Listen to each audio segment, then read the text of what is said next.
time for Be All You Can Be right here on the Beat 99.9 FM. The Catalyst is in the building with our special guests. We have none other than Fela Durotoye right here in the studio. Should I say you guys are welcome, or should I say, Fela, you're welcome, because Larry is like in-house, you know, he's part of the family. Well, it's just great to be here. It's absolutely great all the time, every time I'm here, and especially when I'm with my brother from another mother. Yo. Yeah, it's your show today, man. My twin brother, Larry Lushala, it's great to be here, bro. Now, double restoration, double promotion, next levels are not just going to come like that. You've got to work hard. You've got to know where you're going, and you've got to be that man that God has created you to be. So today we're kicking off with the theme Man of Honor. Last month we spoke about the ultimate virtuous women. Now it's time for the men. Who is a man of honor? You know, what character traits do they have? You know, what do they do? What don't they do? And to kick off this theme and this topic is none other. You know, I have a lot of friends. Over the last 47 years, I've met a lot of men, and I must say, you know, this guy that's sitting next to me is definitely a man of honor. You know, I've seen men, I've hung around men, I've, you know, moved around with men, but this guy, you know, you sit on top. Bonnie, man of honor. You know, I'm almost short for words. Somebody said to me once that the greatest day of your life is when the people who know you the best love you and respect you the best, or respect you the most. And when I hear my twin brother, you know, perhaps undoubtedly, of all men that I know, the one I love the most, Wow. say these kind of things, and I'm looking in your eyes. I'm trying to figure out she could be. I'm really honored. Thank you so much. Wow. Wow. So, Fela, you know, the people out there that have said, you know what, you can't be honorable in Nigeria. You know, Nigeria is an environment where you must go with the flow. You must do this. You must do that. How have you been able to do it, man? How? Look, you know how it is, eh? There are certain things that are easy to teach because I'm a teacher. But then when you teach them, sometimes it looks like it's because, you know, it's packaged. One of the things that I found out, ultimately, is that a man of honor is a man who makes his family, his nation, the people who know him, and his God proud. Ultimately, the catalyst, that is the bottom line. A man who makes himself, his family, those who know him, his nation, and his God proud. Wow. So practically, how do you make yourself proud? How do you make your family proud? How do you make your community proud? How do you make your nation proud? How do you make God proud? I have learned, and I think it's not fair to say I think we have both learned, because we've done this together for the last 10 years. We found 9 traits in men of honor. That in a sense, if you work these 9 traits in your life on a daily basis, you will undoubtedly be a man of honor. And I'll just break them up into maybe 3 so that, you know, I don't know what, but I'll do the first 3. Just go with the flow, bro. Number 1, a man of honor makes a positive impact on everyone that he meets and everywhere he goes. Meaning that every time a man of honor gets somewhere, by the time he leaves, the place is better, even if it's by a little bit. A man of honor does things that will make other people say thank you. That's what a man of honor does. Number 2, a man of honor is a solution provider and is never a part of the problem to be solved. So every time you show up, is either we're going to say, oh God, problem don't come, or thank God, the solution is here. A man of honor is a thank God man, not an oh God man. A thank God man, not an oh God man. Break that down. Because every time a man shows up, the people that see you are going to say, oh God. If you're a problem, they will say, oh God, this day has come again. If you are a solution, they will say, thank God. He has come again. He has now come. Thank God. Wow. You have to be a thank God man. Not an oh God man. Number 3, a man of honor is a role model that is worthy of example and emulation. Meaning that a man of honor is someone that everybody else should try to be like. And it doesn't have to be a big thing, no. That's not what I'm talking about. It's not like but what time do you arrive at work? What time does a man of honor do what he does in a way that he, if everybody else does it at that same time? How do you drive? A man of honor cannot go against one-way traffic. It could possible now. A man of honor cannot do something that we will have to rebuke him and tell other people not to be like him. Because a man of honor makes himself, the people who know him, his family, his nation, and his God proud. That's 3. Number 4. Number four. A man of honor gives and is the best of himself to any endeavor that he puts his hands to, especially something that he's naturally good at. And I will explain the 2 different things. Number 1 is that whatever a man of honor does, he will give his best shot. He may not be the best at it, but he will give his best to it.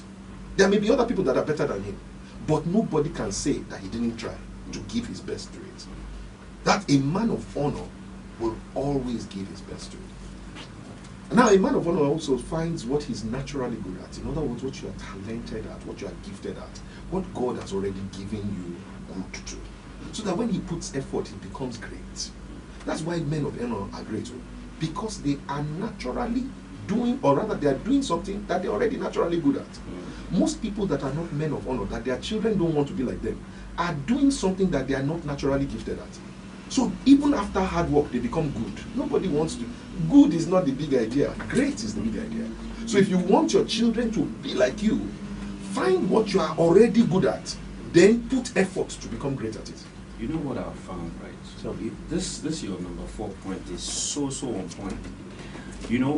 Everyone is born with a gift and a talent. Absolutely. And a natural ability. Absolutely. Now, they say that the gift of a man, they create room for him, and especially brings him in the hall of greatness and hall of fame. Yes, and brings him before kings. And when you begin to operate before kings, you are a man of honor. Absolutely. Now, what I've found is a lot of people despise their gifts, their talents, and their abilities, and they aspire for those of other people.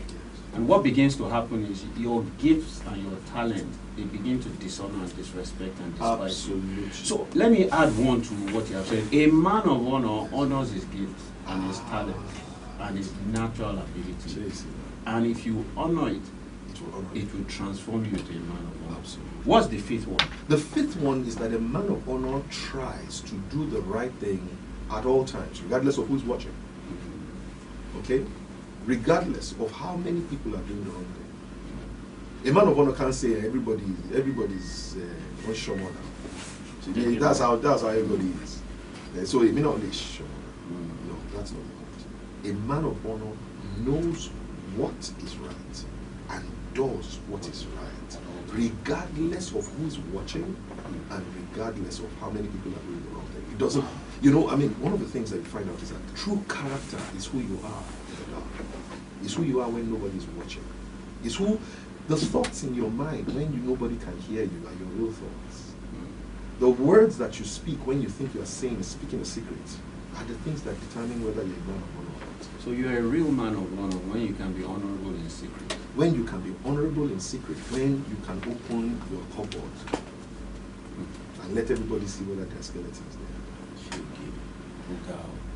Number 6. Number 6, a man of honor values time and makes the best use of it. This time matter, Fela. African time, Nigerian time. How many men of honor? See, I have met several men of honor, including yourself. And do you know something? Since I have known you, I'm talking about, we've known each other now maybe 20, 30 years, or 30 years, like 30 years. You have not been late once. Before you became coach, we have never agreed once in my life, in 30 years or so that I've known you. You have never been late once. So when we are talking about time or not being late or doing things on time, or there is a man that I know. I had a meeting with Dr. Christopher Collade yesterday. Wow. everybody knows that that man, how he does it only God can tell, but he has never been late, literally, to a meeting. Because you know what? Men of honor don't want to go into a meeting and start saying, I'm sorry. It's not that they are proud. They just don't want to have to do that. Plus, more than anything else, remember where we started from. We said a man of honor is somebody that can be worthy of emulation. So if you are late, then everybody else should be late now. You know, don't forget that there will always be a reason for you to be late. Right? But it's not when you arrived that is the important thing. It's when you left where you were going. So if I left home on time, even with traffic, I will arrive on time. Yes. So and you a must man of leave room for a man traffic. of honor knows the value of every day. Knows that, listen, it doesn't matter how many years you have been putting in. Today is the most important day. A man of honor values today over his past, because today is the day he uses to shape the future. So the things that have happened in the past have happened, but today is the most important day to a man of honor. He values time, he respects time, he honors time, because he knows that time is all that we have in exchange for anything. Yes, you know, this topic is very, very important to Fela and I, because we understand that for us to rebuild a nation, we have to rebuild the man in the nation and the woman in the nation, and the man and the woman that come together in this nation. If men can change, if every man becomes a man of honor, the world has changed. If every man in Nigeria becomes a man of honor, we have changed Nigeria. We do not need to wait for our leaders for change to happen. When change happens in the hearts of every man, everything will change. Fela? Well, listen, we know that, I mean, on November 23, 2004, Lanre was in Dubai, I was in Lagos, and God spoke to us the same night about the same thing, December 31, 2025, and that we will build a new nation called a new Nigeria that will be a most desirable nation to live in. Now, as you know, nations are built, so it's not like you just wake up one day and Nigeria would have become the most desirable nation. But how do you build? You build one brick at a time. Who are the blocks? The blocks of a nation are the people of a nation. Yes. So what we are doing right now is building one man at a time. But we are multiplying it on the airwaves, because once you can be a man who makes a positive impact on everyone you meet and everywhere you go, once you can be a man who is a solution provider and not a part of the problem to be solved, once you can be a role model worthy of emulation, once you can be your best in all that you do, particularly the things you're naturally good at, once you determine to be and to do all that is right in your own eyes, particularly the things that you know that are right, regardless of who is doing the wrong thing, once you determine in your heart to value time and make the best use of it, you're a man of honor. You are already a man of honor. Well, So just to share with you. Let me spook you. You know, I just came back from Dubai. You know, 10 years after. And 10 years to go. And 10 years to go, you know, and God says to me, you know, this was where I gave you that mandate. To go change for me one mind and one life at a time. And it's 10 years now. I am taking you to the next level and the next dimension. And this was 10 years ago. So God is very, very, very strategic. Right now we're on the airwaves 10 years after, telling people that it's a new beginning. What you also have to remember is that 10 years ago, you and I were busy just following our money. Oh, just doing our own money, thing. Yeah. Now today we are building nations. Yeah. Now people look at us and they call us. They don't call you an engineer. They don't call you, and they don't know that. Maybe people don't know. Lanre is a civil engineer. Yeah. He's a fashion consultant, an image consultant. He's all of that. Oh, but guess what? Today the man is a nation builder. I'm a people builder. Because ultimately, men of honor build nations. They love their nation. You know, they invest in their nation. They speak well of their nation. They Men speak of positively of their honor nation. give a nation that they are proud to hand over to their children, and their children are grateful for. You know, when a nation is filled with men without honor or men of dishonor, then they will take light out of our bulbs. They will knock water out of our taps. They will knock health out of our hospitals. They will knock education out of our schools. They will knock safety out of our roads and call it a road safety commission. You know, Fela, you know, we have a mandate for this nation. right? And it's very, very critical, and I actually feel the unction for a new nation right now. It's most critical that we speak into this nation. We speak into the lives of everyone in this nation, and every man in a place of authority in this nation, right? So, Fela, you take the lead. Begin to speak into the lives of every man in this nation, because when the men, when they step into that place that God has put them into, when they take their mantle, when they take their mandate seriously, and they begin to execute on God's mandate for them, then this nation will change just like that. There are three things I want to say very quickly, in addition to that which I have spoken to the lives of the men. A man of honor cares and shows respect for all through his words and his actions. A man of honor is a respecter of people, regardless of age. A man of honor does not say, I will respect only those who are ahead of me, or those that are greater than me, or those that are richer than me. A man of honor is a man of respect throughout. Number eight, a man of honor consciously builds a great legacy. A man of honor recognizes that I came from eternity and going back to eternity. In the time that I'm here, I have to build a legacy, so that my legacy can continue to speak for me on behalf of my children after I'm gone. Listen, Larry, do you know that there are two kinds of men? There are the men who, after they live their lives, their name become padlocks. And then there are men who, after they live their lives, their name become keys. A man of honor, his name is a key. It opens doors of opportunity for everybody that carries his name, whether they are related to him or not, because he's a man of honor. The ninth thing that I said makes up the man of honor is that a man of honor is a man of integrity, and a man who keeps his word. He does the right thing. This is what it makes up a man of honor. And the idea here is very simple. Men, let us arise. These things that we have talked about, they're already inside you. You just have to determine that we will build this nation. God has already said Nigeria will be a most desirable nation to live in by December 31, 2025. It is an honor for you and I to be alive at this time. We are the builders of this nation. And we will finish and hand it over to our children. Wow. Now, I speak to every man out there. I say that you're a man of honor. I say that it is your time to arise and shine. It is your time to be aware of your essence. It's a time that you know who you are. You are the salt of the earth. You are the light of the world. You are handsome, charismatic, charming, gifted, and bold. You are compassionate, selfless, generous, kind, and trustworthy. A man of honor is the man that I'm speaking to, and I declare that you are prudent, you are patient, you are responsible, you are resilient, you are persistent, you are diligent, you are sensitive. I speak to you that you are wealthy, you are powerful, you have authority, you are humble.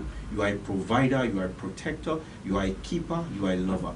You have dignity, you have wisdom, you have discretion, you are discerning, you have knowledge, insight, and understanding. You sense, you see, you seize every opportunity that is open unto you. You make the right choices always. You are ready for a great future. You are enterprising, you are productive, you are prosperous, you are succeeding. Everything you touch as a man of honor increases in value. You excel in all that you do. You live your dreams and your vision purposefully. You enjoy and you live every moment on earth in love and in peace. You see good at all times. You hear about and speak only of wonderful things. You are respected everywhere you go. You are content. You are satisfied. You deeply enjoy your life and your relationships. You love all and you are loved by all. You experience a wholesome life balance and personal power. You have true happiness, peace, tranquility, and joy. You are confident. You are passionate. You are secure. You are fulfilled. You are free. You are alive. And I declare unto you that you are a man of honor. Now, Fela, in wrapping up, right, what are your last words to our listeners out there? Let me say it this way. As long as you can hear Larry and I, as long as you can understand what we are saying, then you can be a man of honor. A man of honor is not what you are going to be, it's who you already are. It's inside of you. The man of honor is in you. You just have to let that man of honor come out. So go ahead and be all you can be, because that is the way we're going to deliver the future of this country. I love you. If you're listening to me and you can raise your right hand right now, I would say with me, I am a man of honor. I am a man of honor. I will do honorable things. I will do honorable things. I will be an honorable man. I will be an honorable man. And I will have honorable things. And I will have honorable things. So help me God. So help me God. Chris, man, this has been phenomenal. Wow. Yeah, but you know what? I'm not surprised that we didn't get that many calls because, you know, you're talking about this topic is a topic that touches people's hearts and souls. And you know, when you're not doing something correctly and your heart is telling you, you can't lie to yourself. You know when you're not doing something. And when people, like, you know, not necessarily pointing fingers at you, but explaining to you and you understand that things are not going how they're supposed to go. Sometimes people just don't want, like, you know, openly admit it. So I'm not surprised we didn't get that many calls for this particular topic, you know, being a man of honor, because you pricked a lot of consciences. That's what you did today. Wow. This is the beginning of a new beginning for our great nation. When men take their rightful position and they pursue honor and they become honorable men, our nation has just begun to turn around. It's not about our leaders, it's about us. Every leader is a leader because he has followers. The quality of our leadership and of our leaders speaks about the quality of the followers that they have. Let's begin to be followers that are honorable, and we will put forward honorable men.